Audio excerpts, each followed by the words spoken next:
Yeah.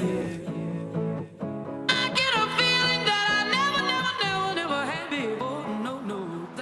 Hey everybody, it's Jim, and we're sitting here with Dr. Jared. It's time for some question and answer with the good doctor. And first off, Dr. Jared, it's summertime, 90 degrees on a consistent basis, but that shouldn't stop people from exercising and getting their work in and doing some different things. 100% correct.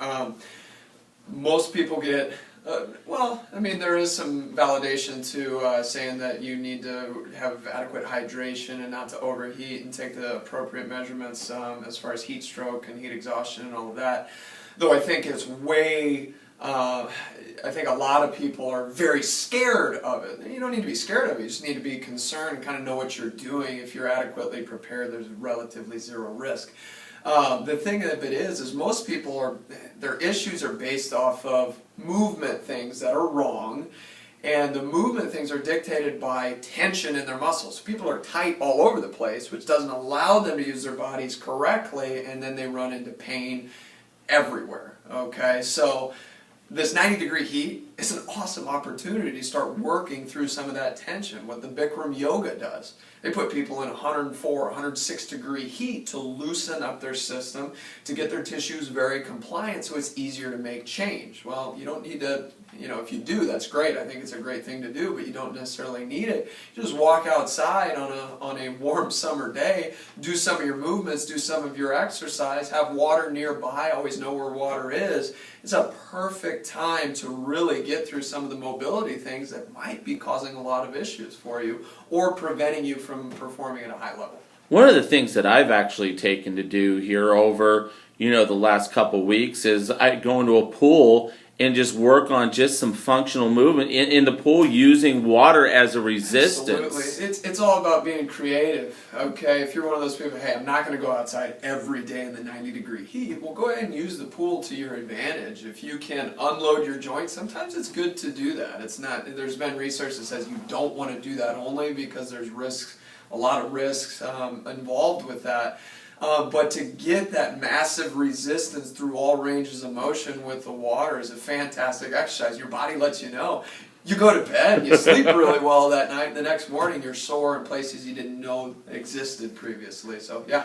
Yeah, after I did that, believe me, my legs were screaming. Absolutely. So, and it's all about just finding some different things. And, that's what you've always taught, me, and you've taught a lot of our other clients is it doesn't necessarily have to be machines in a gym. It doesn't necessarily have to be, anything like that. It can be stuff that you can just be creative with and have a little bit of fun. It's very creative. I mean, it's really about teaching people what they're capable of doing.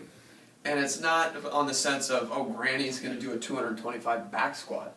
That's not the goal. The idea is to say that no matter where we're at, no matter what we're doing, we understand how our body works and what we can do to get a workout or what we need to do to protect our system. So, we don't necessarily want everyone to be this elite, amazing athlete, and people shouldn't be scared of that. What we want to do is make sure people understand what they're capable of controlling and they're not a slave to.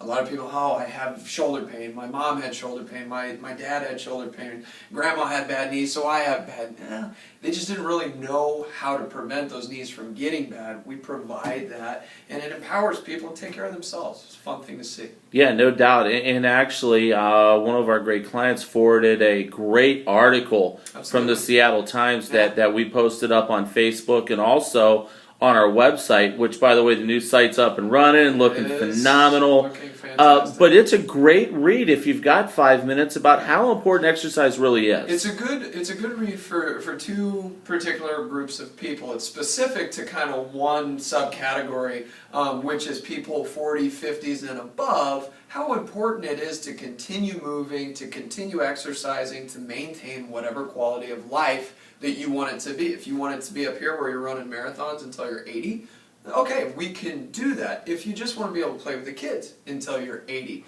there's physical activities absolutely necessary in order to maintain that quality of life. So it's important for those individuals as they age to think, okay, what am I going to do now to ensure that I can do everything that I want to later.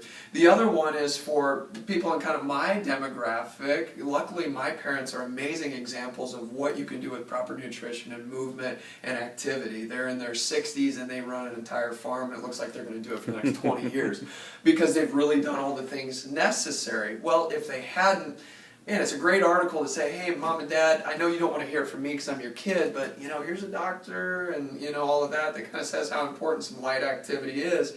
Maybe that springboards them into making the appropriate steps, and their next few decades are incredibly beneficial instead of that downward spiral that nobody wants to see. And we're always looking for stuff like that from our clients. Anybody Absolutely.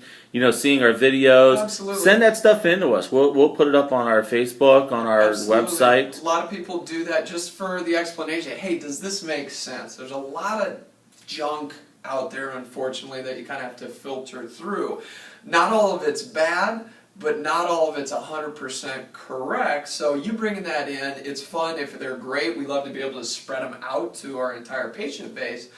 But then if there's some things that we say, yeah, this piece is good, but let's talk about this and really understand the true meaning of what this is. Validation and clarity is what we try and provide. No doubt. Thanks so much, Dr. Jared, and we'll do this again next week. Always fun.